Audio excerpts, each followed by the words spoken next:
it was something that I thought, let me explore this. Let me see if there's something there to be said that hasn't been said. I wasn't caught up in the nostalgia of it. I didn't necessarily want to go back and recreate past glories. What new can be said? And I think we came up with some fresh ideas. The one idea that did propel me was this idea of the Terminator evolving to a new level that we haven't seen before. And by the Terminator, I mean not the new guy, who's obviously a new creation, new powers, that sort of thing, but the Terminator we know and love, which is Arnold's Terminator, the T-800. Now, he's a character that just keeps coming back, relentlessly as this kind of phoenix. You destroy him and he comes back. But obviously it's a different one, right? So you have to buy into this conceit that there are a number of identical Arnold-based Terminator T-800s from the Skynet future that are sent back through time to do various missions. And to see how they each turn out differently, to me, was kind of intriguing. So one is programmed to kill. Remorseless, relentless. This was the first guy, obviously. No conscience, nothing. The blankness of his affect, completely inhuman, even though he's meant to be an infiltrator, which is the big joke of the whole thing, because Arnold doesn't exactly blend, Then you've got the one that's designed, that's programmed for good. He's not innately good. He's programmed to be good. He doesn't even really want to be good. He'd rather kill people because it's simpler, and he's told not to, and he kind of resists it. And that's there's a little kind of ironic dark humor in movie 2 around that idea. But what happens if you leave a Terminator with his learning computer, with his neural network CPU, just with no mission and no purpose, awash in human society for 2.5 decades? What happens to that guy? To me, that was interesting. Where does he wind up? His job is to try to study, try to mimic human behavior to the extent possible, to parrot the way people speak, to learn. We saw it right in the first film, the guy's yelling at him through the door of the hotel room, and he's got a number of answers, and he chooses one, and he says it, and it works. The guy goes away. We see him learning. It's kind of an intriguing idea. So I thought, let's follow that guy.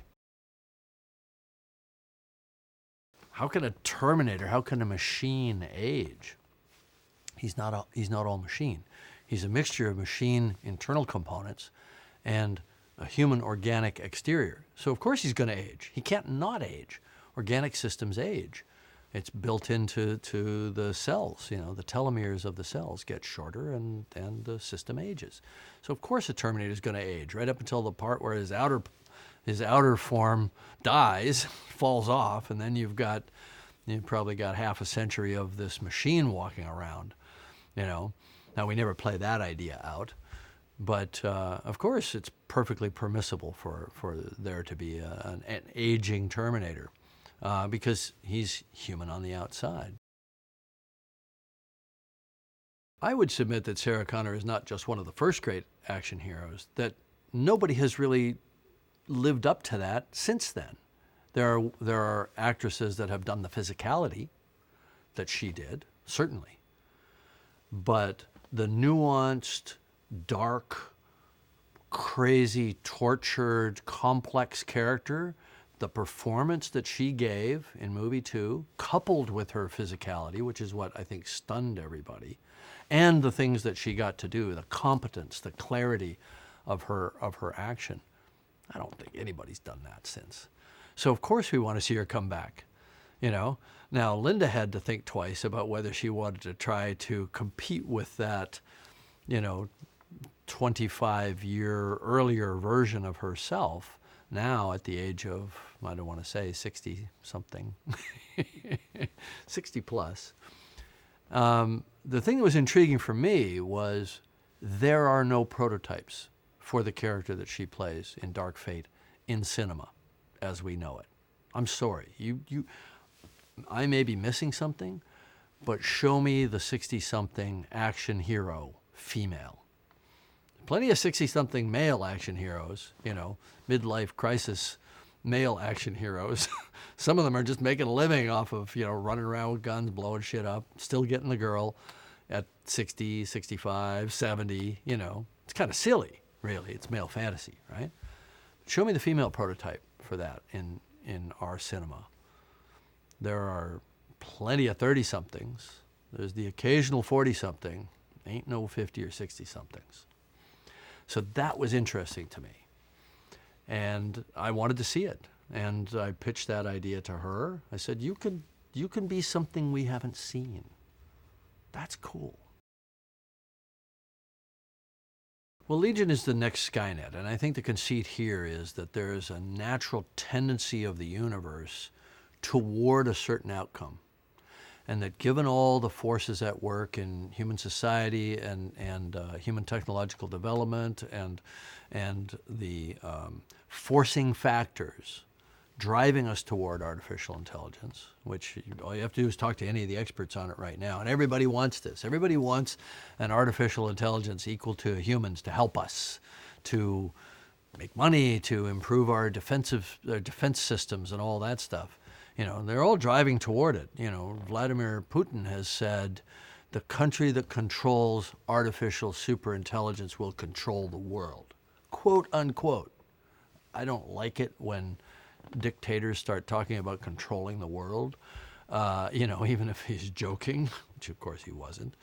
The point is, everybody's stampeding toward this thing without any real sense of who's in charge. Where are the brakes? Where is the oversight or the ability for governments to control this process? Well, it's a kind of a free enterprise thing. You got enough money, you go develop a superintelligence. Nobody's running the show here. So we could very easily be in a situation where we just replace ourselves with a machine smarter than we are. And by the way, that may not necessarily share our goals. So the thinking is Skynet was a manifestation of these driving forces. Take Skynet out of the way, well, it's going to happen again. Take Legion out of the way, it's going to happen again. It's going to keep happening because the universe is driving in that direction relentlessly. So the question is, how do you resolve that conflict, that innate conflict? Either we're going to win, but by doing so, we'll have to turn away from what we know and our technology and so on and go back to some kind of dark age. The machines are going to win, in which case we're extinct. We don't have to worry about it. Or there's some other path. What's the other path? The Rev 9 is just a bunch of writers sitting in a room talking about the things they want to see. And I said, well, what if you had an endoskeleton with the liquid metal over the outside? And what if he fell off a motorcycle at 90 miles an hour and hit a chain link fence and all the liquid flew off? And all of a sudden there's an endoskeleton standing there and he's still coming after you. That'd be cool. Well, that scene's not in the movie, but something very much like it is. And I think Tim said, well, what if it's not an accident? What if they can divide on purpose? One can take this car, one can go on foot, they can fight independently, they're in constant communication. So that's a more formidable foe. So that's the path that we took. They can divide by choice. I think it would be great if audiences sort of asked themselves what their individual impact on the world might be. Which is why the Terminator said, do you believe in fate or do you believe that we change the future every second with the choices that we make? I love that moment for Arnold's character in this film.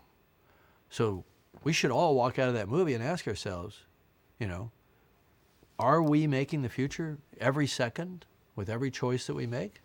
Hell yeah, we are. So make good choices, and value yourself. Value yourself and the impact that you have on the world, on the people around you. It's the butterfly effect, right? The choices that we make emanate outward, and through time may take on huge importance.